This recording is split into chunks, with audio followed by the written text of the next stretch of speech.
Just that perfect song, and of course you know I love some Cuban salsa. Choir music team, it's such an honor to be supported by all of you, every one of you. Oh, I love you. I keep saying that. I've been saying that like for days and days and weeks, and it's true. I love you. Thank you. Thank you. Thank you. I'll cry a little bit later in the talk, okay? I'm going to at least get started here. So, yes, I am Rev Pam. I've held so close to my heart this community. It's been an honor and a privilege to be part of this community and to serve you, each and every one of you, some that I have formed very close bonds with, and others that I see on Sundays, and those of you online too. I feel your love, and I'm sending you mine always. And so in Rev Pam tradition, we will start with a story about my kids, okay? So this is my son Boone when he was about 8 years old, and our little dog, Jackie O, who is still with us at age 16, and she's been around here a little bit. Some of you know her. But when she first came into our family, she barked a lot. Oh, and I mean a lot, okay? She barked at the wind. She barked at 3 a.m. She barked all the time. And so there was one day where my son had a friend over from down the street, and they were sitting in Boone's room playing video games like 8-year-olds do, and Jackie just started barking. We don't know what she was barking about, but she just would not stop.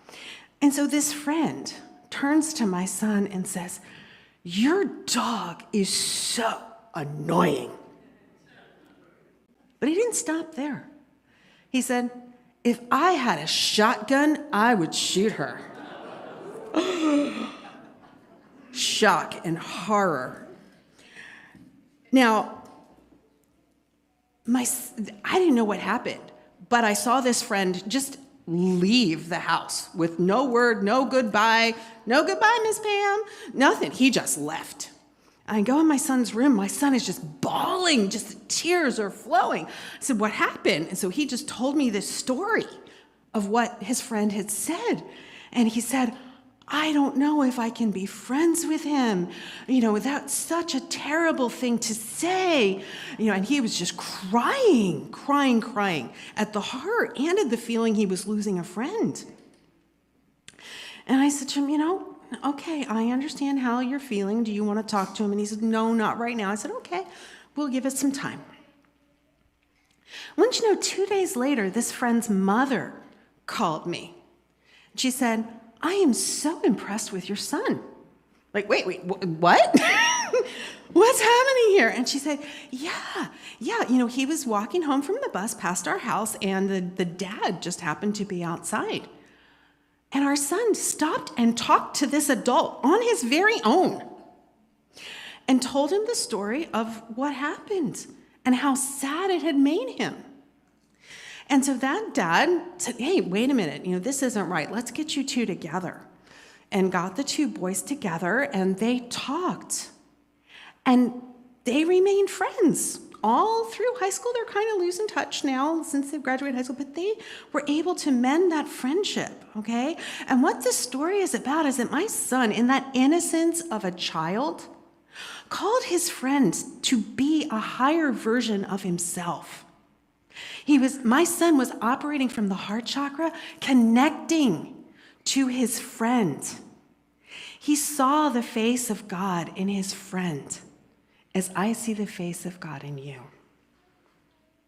And he lived into forgiveness, which is key to living from your heart. And we're going to go into that deeper a little later in this talk. But first, I want to say that my heart is filled with gratitude as I stand before you to deliver this final message in the role as your associate minister.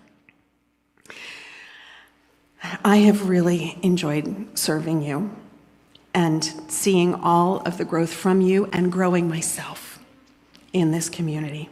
In every moment, I have felt your love, your trust, and your openness to spirit. So today I'm going to reflect on this theme of heart-centered connection from the viewpoint of the book Anatomy of the Spirit, which we're studying in spirit groups. Because this heart space is the essence of who we are as a spiritual community. Carolyn Myss writes about the fourth chakra, the heart chakra, as the energy center where love, compassion, and connection reside. Now, we have a photo from our 12 Powers retreat yesterday. We did a burning bowl ceremony, and we had some drama that resulted in some ash on the carpet. Now, some of us saw a heart shape in it. And I find it symbolic of when we release what no longer serves us, our hearts feel lighter and more open. And it's important to understand this because the heart chakra is that bridge between our earthly existence and our spiritual nature. It's where we transcend the material world and experience unity with the divine, not just within ourselves, but in our relationships and with one another. It's in this heart space that we connect, not through words alone, but through something deeper, this sacred divine energy that flows between us. Truly, beyond time and space, in you, I see God's face. And this phrase is the very foundation of what it means to live from the heart. It means that no matter who you are, no matter where you come from, when I look into your eyes, I see the face of God. Unity co-founder Charles Fillmore wrote that the power of love is located behind the heart. Love is the pure essence of being. It binds us together, the whole human family. Love, as Fillmore teaches us, is not an emotion. It's the essence of who we are. It's one of the 12 powers, the indivisible qualities of truth. It's the force that binds us together beyond our differences, beyond time, beyond space. And for you scientists out there, the unified field theory points to harmonizing as one of the qualities of creation, which is similar to, in unity, how we point to love as the harmonizing force that attracts our good to us. Unity's third principle teaches we are co-creating our reality. So what is it that you are attracting? Carolyn Myss writes of a term she coined, woundology. She defines it as the use of our wounds as the glue to bind our relationships. She wrote, each of life's challenges is a lesson in some aspect of love. Some aspect of love. How we respond to these challenges is recorded within our cell tissues. We live within the biological consequences of our biographical choices. What she's saying is that our bodies, our physical bodies, reflect our life experiences. And there's many books out there these days about it. If you want to read more, find Louise Hay's You Can Heal Your Life, or The Body Keeps the Score, or Molecules of Emotion. So my question to you, are you living in your woundology? There's a story about this Hindu philosopher, Ramana Maharshi. He was traveling on a train. He observed a man carrying 2 big overstuffed suitcases. And he remarked, "Young man, you can carry those bags yourself, or you can put them down and let the train carry them for you. So why carry your emotional baggage when you can let go and let God?" So let's take a peek inside our own suitcases. I'll tell you about one aspect of my baggage. I was raised Catholic. I think we got some commonality here with some of you, right? So I had a fear of a judgmental God. And through practicing forgiveness, I now have an appreciation for how that experience shaped me. And one definition that has stayed with me from Catholicism is the definition of heaven as seeing the face of God. And it was something that would be denied to anyone who was not baptized in the Catholic tradition or anyone who died with the mark of sin on their souls. But now, healing through forgiveness, I now recognize that heaven is here and now. It's an experience that I create. And I see the face of God in each and every one of you. So what is your woundology? Maybe it's, oh, my mother died when I was a kid, or I escaped an abusive relationship, or even I can't find a good job. These circumstances are part of your human experience, and the emotions around them are valid. And without healing them, without releasing them, you are holding a blockage to your unlimited good. You're not seeing God's face, and you're not experiencing heaven. Carolyn Myss wrote that healing is possible through acts of forgiveness. In the life and teachings of Jesus, forgiveness is a spiritual act of perfection. And it's also a physically healing act. Jesus always first healed his patients' emotional sufferings, releasing the attachment to their wounds. The physical healing then followed naturally. Rev Pam referenced that a few weeks ago. Get off your mat and walk. So when we release our attachment to our wounds, this enables us to move from the childlike relationship with the divine that lives in our first 3 chakras into one in which we participate with the divine in acting out of the love and compassion from the heart center, the 4th chakra. Jesus said, "It is your Father's great pleasure to give you the kingdom." And before every healing in his presence, he pronounced words of forgiveness.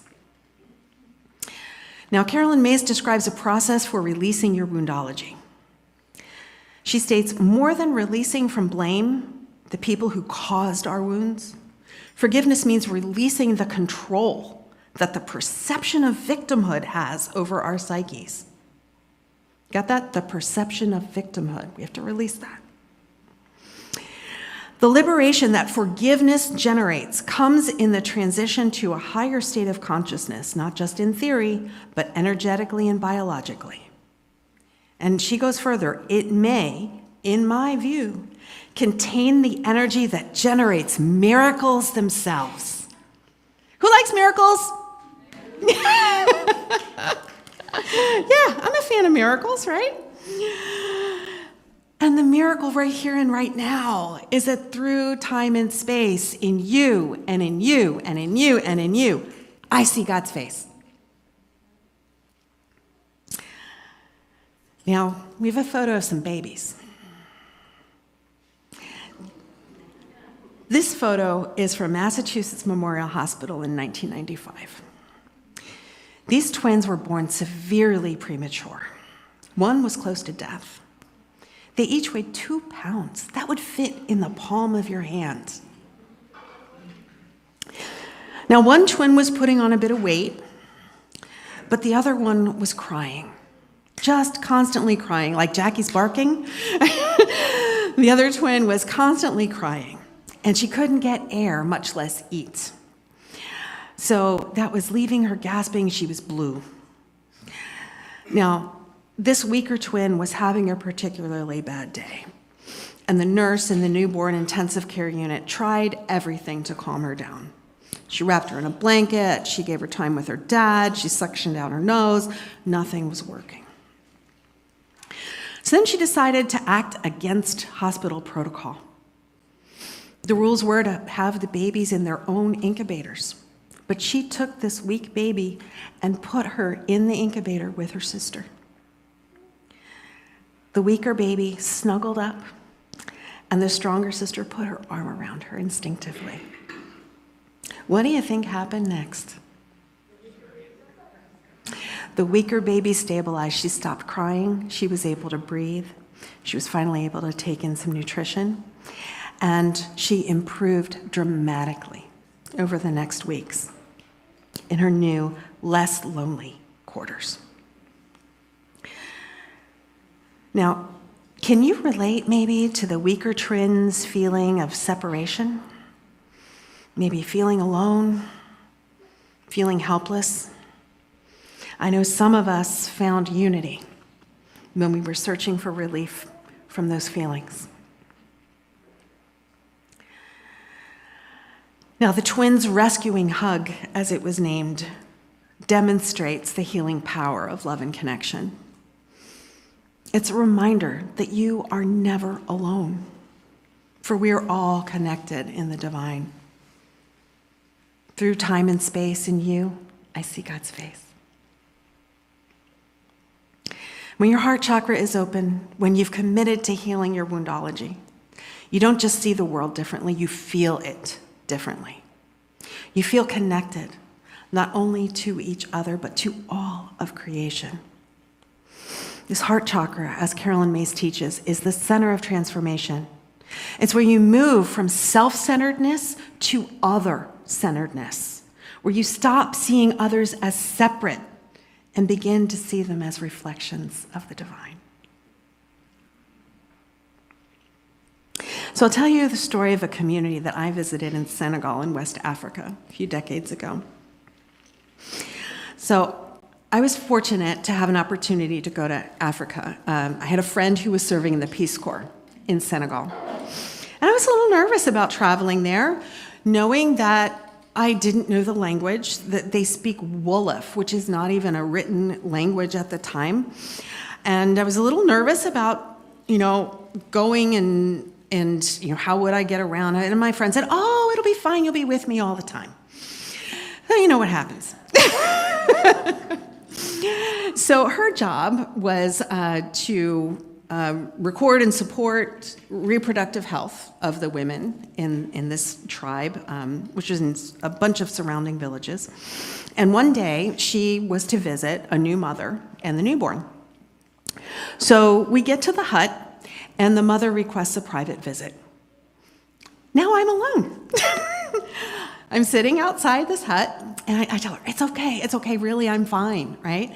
So I'm sitting outside, I'm just kind of reflecting on the amazing experiences that I'd been having there. And I noticed two women come out of their huts, and they're wearing these beautiful, beautiful, colorful native fabrics, and they're carrying these big sticks. So I'm curious, what are they going to do with these big sticks? And I watch them, and they have this kind of a bowl, it's maybe like a pestle, and they start with this rhythmic motion, one and then the other, one and then the other. They're pounding in this bucket. And they notice that I'm watching them. I'm wondering, what are they doing? So now, understand, we don't speak the same language, but we have a connection. They make eye contact. They motion for me to come over. They show me that they're actually pounding this grain. It's a native grain called millet that they have in this part of the world. And how they prepare it is they put it in this kind of pounding bowl, and they and the women actually pound it into small pieces that can be cooked and digested. So after they show me this rhythmic motion, it's very meditative, one then the other, one then the other.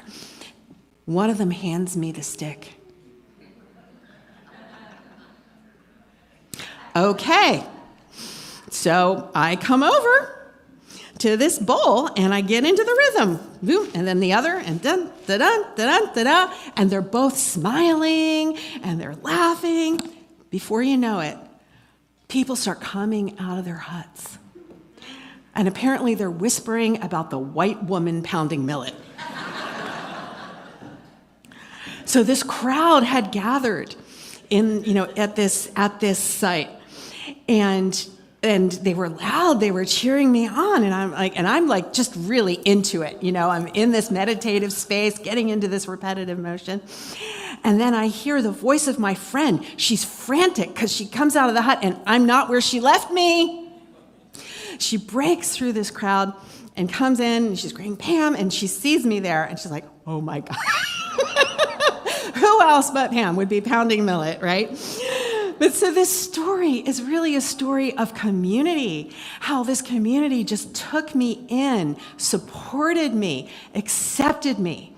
I felt such a connection in those moments that I shared with those people. And so it is with you, Unity on the Bay.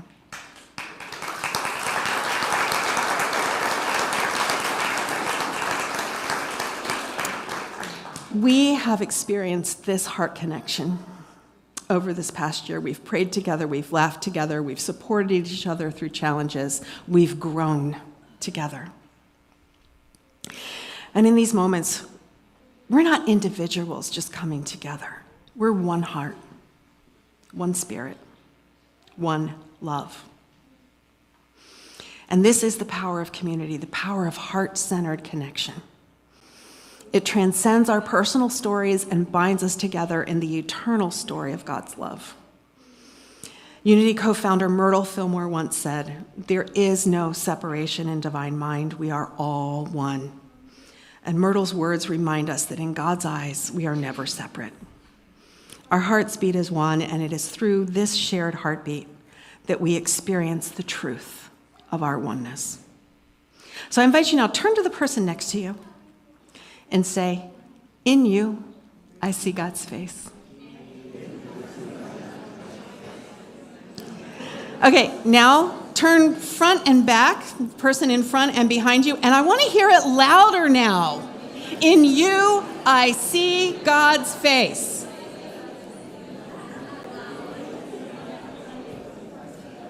Beautiful. And so the next time that you look in the mirror, tell yourself, in you, I see God's face.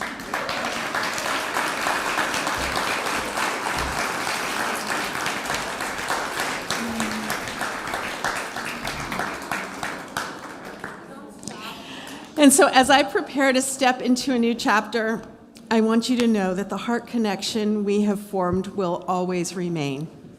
Beyond time and space, in you, I see God's face. And this stays with me as a reminder that we're always connected, no matter where we are. Our hearts are intertwined, and in that connection, we reflect the face of God to one another. Unity on the Bay has been a place where I have experienced the transformative power of community. Together, we have created a space where love flows freely, where we can be vulnerable, where we can heal, and where we can grow. As you continue on your spiritual journey, I invite you to keep your hearts open, continue to see the face of God in each other, and let love be the guiding force in all that you do. Unity author Eric Butterworth wrote, "You are not here to earn God's love. You are here to reflect it and to radiate it."